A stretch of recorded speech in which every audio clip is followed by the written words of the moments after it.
Αλλά μέχρι τότε ήμουν εγώ μόνον ιερέας. 1997 წლის აპრილში ჩვენმა მოძღვარმა ღმერთისგან გულსავსება მიიღო და გადაწყვიტა, რომ ვატოპედის სავანეში უნდა გადავსულიყავით.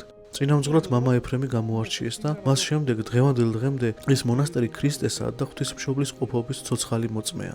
რატომ გადაწყვიტა ბერმა იოსებმა თქვენი კვიპროსზე გაგზავნოთ? მე ძალიან გულდამძიმებული წავედი. ამაზე მსჯელობის მოსმენაც კი არ მინდოდა. მაგრამ მოძღვარი შეუვალი იყო ამ საკითხში. შემიძლია ვთქვა, რომ ეს იყო პირველი და ერთადერთი შემთხვევა, როცა ასეთი დიდი მორჩილება გამოვიჩინე. მოვიკვეთე საკუთარი ნება და წავედი. სხვა დანარჩენი ნების უარყოფა, რომლებიც შემისრულებია, მარტივი იყო, რადგან ვეთანხმებოდი იმას, რასაც მოძღვარი მეუბნებოდა. ბუნებრივია, ცხადზე ცხადი იყო, რომ მორჩილება კურთხეული გზაა. ვერავინ მიპოვეთ ისეთი, ვინც შევს პოზიციას დაუჭერდა მხარს და ძალაუნებურად აღმოჩნდა კვიპროსზე.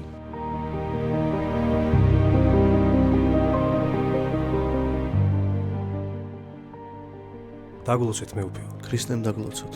მოგონებები წმინდა მამებზე. წინა გადაცემაში შევჩერდით იმ მოვლენებზე, როცა 1992 წლის მაისში კუტლუმუშის სავანეში თქვენი ხელდასხმა მოხდა.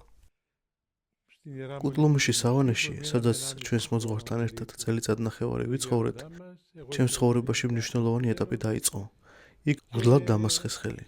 ძალიან მადლიანი გარემო იყო, მამებმა თავიანთ კრებულში მიგვიღეს, სადაც უწინ ბერი იოსები ცხოვრობდა. კუტლუმუშის სავანეში წინამძღვარი იყო არქიმანდრიტი ქრისტოდულე, შვიდი და სიკეთით ახსავსე ადამიანი. იმ მონასტერში მკვიდრობდა ბერი არსენი, აგრონომი და ბერი გერვასი, რომელიც თავდაპირველად სტავრონიკიტას სავანეში ცხოვრობდა. შემდეგ კი კუტლუმუშის სავანეში გადმოვიდა. ისინი მადლიანი, სათნოება მოსილი და მოღვაწე მამები იყვნენ.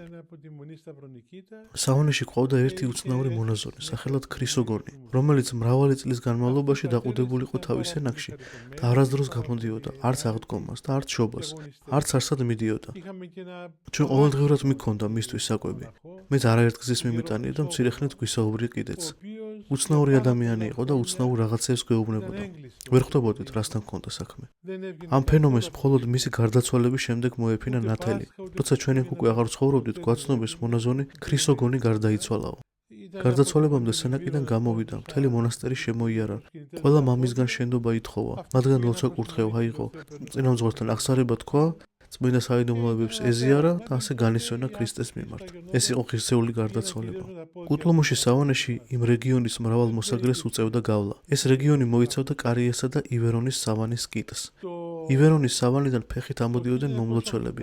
ასევე ფილოთეუს სავანეში წამსვლებსაც კუტლუმუშის გავლა უწევდათ. ანუ იქ ერთგვარი გასასვლელი ადგილი იყო. იმხანად წმინდა მთაზე მომლოცველები ერთი მონასტრიდან მეორეში მეტწილად ფეხით გადაადგილდებოდნენ, რადგან არ არსებობდა ისეთი სატრანსპორტო საშუალებები, რომლებიც დღეს გვაქვს. 1993 წლისთვის ბერი იოსების კრებული გაიზარდა და მივხვდით, რომ უნდა წავსულიყავით და ჩვენს მოძღვართან ერთად განცალკევებით გვეცხოვრა, რადგან ერთ მონასტერში ორი კრებული ვიყავით. ეს კი მეტად რთული საკითხი იყო და გარკვეულ პრობლემას ქმნიდა, რადგან თითოეული ჩვენგანი ჩვენი მოძღვრის ხაზს მივყვებოდით, რაც გარკვეულწილად სირთულეს ქმნიდა. მიუხედავად ამისა, მონასტერში კვლავ სიყვარული და სულიერი გარემოს უფევდა. 1993 წელს საკმაოდ ძიებისა და თითქმის მთელი 10 თონის შემოვლის შემდეგ კვლავ ნიასკეთში დავბრუნდით. მაშინ ნეტარხსენებულმა ბერმა ელპიდემ შეიტყო, რომ ჩვენი კრებული საკმაოდ გამრავლდა და საცხოვრებელ ადგილს ვეძებდით. მან კუტლუმუშის სავანეში დაგვირეკა და გთხოვა, კვლავ ნიასკეთში დავბრუნებულიყავით. ბერ იოსებს სამწუხაროდ წინ ჩამოყალიბებული უარყოფითი განწყობილება ჰქონდა და ნიასკეთში დაბრუნება არ უნდოდა, რადგან კრებულში უკვე ბევრნი ვიყავით და ნიასკეთის ხარების სახელობის კალივაში ვეღარ ვეტეოდით. რადგანაც იქ ბერი ელპიდემ მკვიდრობდა, ჩვენს მოძღვარს მიაჩნდა, რომ ვერ შევძლებდით იქ დარჩენას. მაშინ რამდენი იყავით კრებულში? დაახლოებით 20-მდე. ხარების სახელობის კალივას 14 სენაკი ჰქონდა, 6 მონაზონი კი უსენაკოდ რჩებოდა. ასევე იყვნენ სხვა ახალგაზრდებიც, რომლებსაც ჩვენთან დარჩენა უნდოდათ. მიუხედავად ამ ყველაფრისა, მოძღვარმა ბერ ელპიდესთან გამგზავნა. მეც მივედი მასთან, ვისაუბრეთ და თავისი სიყვარულითა და არგუმენტებით დაგვარწმუნა, რომ ნიასკეთში ცხოვრებას ნამდვილად შევძლებდით. სკიტის მამებმა დიდი სიყვარულით გამოთქვეს თავიანთი სურვილი, რომ ბერი იოსები თავისი კრებულით კვლავ ნიასკეთში დაბრუნებულიყო. წმინდა პავლეს სავანიდანაც, რომელსაც ექვემდებარებოდა ნიასკეთი, ყველანაირი ხელშეწყობა და კურთხევა ჰქონდა სკიტში დასაბრუნებლად. ამგვარად ბერმა იოსებმა გადალახა თავისი პირვანდელი ორჭოფობა და ნიასკეთში დავბრუნდით. მართლაც, ჩვენთვის ყოველ შემთხვევაში, პირადად ჩემთვის და მწამს, კრებულის ყველა წევრისთვის კარიესის სივრციდან გამოსვლა დიდად სასარგებლო იყო, რადგან კარიესის კლიმატი ძალიან მძიმე იყო. შეუჩვეველნი ვიყავით ასეთ კლიმატს. ნიასკეთს ძალიან ლამაზი გარემო ჰქონდა. ჩვენი კალივი უმშვენიერეს ადგილას იყო აგებული. იქვე იყო წმინდა იოსე ვისიკასტის საფლავიც. სწორედ იმ სივრცეში ტრიალებდა ჩვენი კრებულის მთელი ისტორია და ჩვენთვის ბუნებრივი და მშობლიური ადგილი ვიპოვეთ. მართლაც ეს დიდი კურთხევა იყო ჩვენთვის. იქ გავიცანით იოსე ვისიკასტის საძმოს წევრი ბერი თეოფილაქტე, რომელიც ჯერ კიდევ ცოცხალი იყო. ბერი არსენი, იოსე ვისიკასტის თანამოღვაწე, დიონისეს სავანეში ცხოვრობდა. ფილოთეუს სავანეში კი ბერი იოსების ხორციელი ძმა, მონაზონი ათანასე მკვიდრობდა, რომელიც მანამდე ნიასკიტში იყო. ნიასკიტში იყვნენ ძველი თაობის მამები: ბერი აბრაამი, ბერი კალისტე, ბერი სპირიდონი, ბერი ბარნაბა, წმინდა გიორგის სახელობის კალივიდან, კირიაკონის ქვემოთ და სხვა მრავალი მადლიანი და განწმენდილი ბერი. ჩვენ მახლობლად ცხოვრობდა ბერი პროდრომე, ბერი გერვასი, ბერი იოაკიმე. ნიასკიტში მცხოვრები ყველა ეს ბერი მართლაც რომ ღმერთის კურთხევა იყო თითოეული ჩვენგანისთვის. ნიასკიტში 1987 წლამდე დავრჩით. ამასობაში ჩემი მოძღვრის კურთხევით მე სულიერი მოძღვარი გავხდი. მიუხედავად იმისა, რომ ასაკით ახალგაზრდა ვიყავი.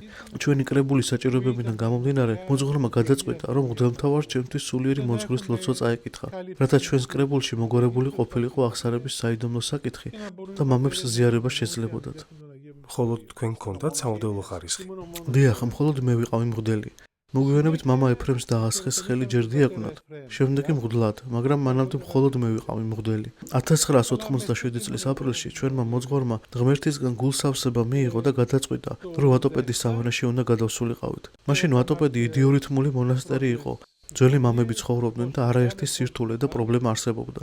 კვლავ მე გამგზავნეს ვატოპედის სავანეში.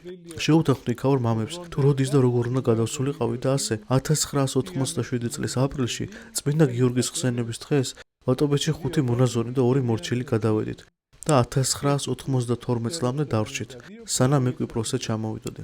ძველი ვატოპედელი მამები რამდენი იყვნენ?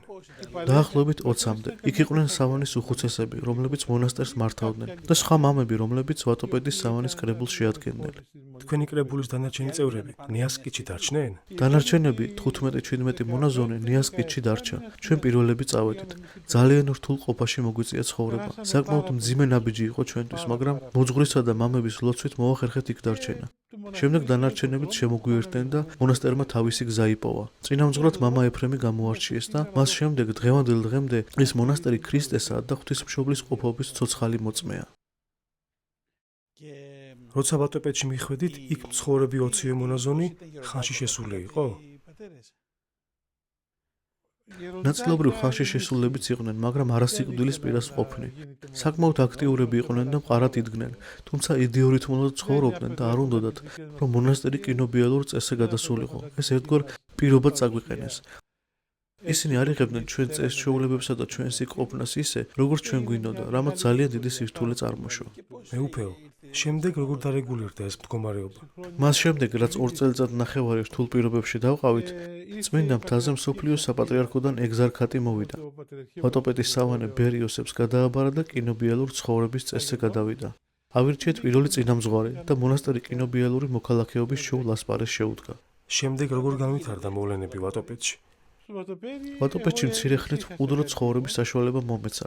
ძალიან გატანჯული ვიყავი. გარკვეული ხანი მშვიდად და სასიამოვნოდ გავატარე, რადგან მრავალი საზრუნავისგან განთავისუფლდა. მონასტერმა წმინდა კინოთში წარმომადგენლის მოვალეობა დამაკისრა. შემდეგ 1 წლის განმავლობაში პროტოსი ვიყავი და გამოთმებით კარიერში ცხოვრობდი. ეს პერიოდი დიდად დამეხმარა, რომ ცოტა შვება მეგრძნო, რადგან მანამდე 3 წლის განმავლობაში მუდამ წინა ხაზზე მიწევდა ყოფნა მონასტრის კინობიალურ წესზე გადასვლის საკითხში. შემდეგ კვლავ მონასტერში დაბრუნდით. მე თვით მონასტერში დავბრუნდი და 1992 წლის ივლისში მონასტრის უხუცესთა კრების გადაწყვეტილებითა და ბერი იოსების მკაცრი დავალებით კვიპროსზე ჩამოვედი. მიუხედავად იმისა, რომ მოძღვრისგან კურთხევა მქონდა კვიპროსზე დავრჩენილიყავი, განზრახული მქონდა, რომ გარკვეული დროის შემდეგ კვლავ ათონზე დავბრუნებულიყავი. თუმცა საბოლოოდ მოვლენები სხვაგანად განვითარდა და დღემდე კვიპროსზე ვარ. რატომ გადაწყვიტა ბერმა იოსებმა თქვენი კვიპროსზე გაგზავნა? როცა წმინდა კინოჩი სამეთვალყურეო საბჭოს თავმჯდომარე ვიყავი, ათონის მთას ესტუმრა კვიპროსის მთავარეპისკოპოსი ქრიზოსტომოს პირველი, რომელმაც დიაკვნად დამასხა ხელი და მასთან ერთად პაფოსის მიტროპოლიაში 3 წელი დავყავი. როდესაც წლების შემდეგ ათონის მთაზე შევხვდით ერთმანეთს, კვიპროსის მთავარეპისკოპოსმა ჩვენ მიმართ უკმაყოფილება გამოთქვა. თითქოს ვატოპედის მონასტრის კრებულმა გარკვეულწილად გააჩანაგა კვიპროსის ეკლესია, რადგან ყველა ახალგაზრდა, რომელიც საბერძნეთში საღვთისმეტყველო სასწავლებელში სასწავლებლად ჩამოდიოდა, შემდეგ ათონის მთაზე მიდიოდა და ჩვენს მონასტერში რჩებოდა. მართლაც მაშინ ათონის მთაზე კვიპროსელთა დიდი შემოდინება შეინიშნებოდა. ჩვენს მონასტერში მამათა რიცხვმა 60-70 მიაღწია. მთავარეპისკოპოსი კი ამბობდა, რომ ეს ახალგაზრდები ჩვენს ეკლესიაში გახდებოდნენ სასულიერო პირებიო. თქვენ აქ მრავლად შეიკრიბეთ, ჩვენ კი კადრები აღარ დაგვჭა და ეკლესია დასუსტდაო. ამ მოვლენას მაინც არც ბერი იოსები უყურებდა დადებითად. მთავარეპისკოპოსის ამ მოსაზრებას იზიარებდა და ამბობდა კიდეც, მართალიაო. მიუხედავად იმისა, რომ ჩვენ არაფერი შეგვეძლო, კვიპროსელთა ჩვენს მონასტერში მოდინება ჩვენი ძალისხმევის შედეგი კი არ იყო, არამედ თავისთავად მოხდა. პირველი ნაკადი ჩვენ ვიყავით, შემდეგ კი ერთი მეორეზე მიყოლებით მოდიოდნენ კვიპროსიდან.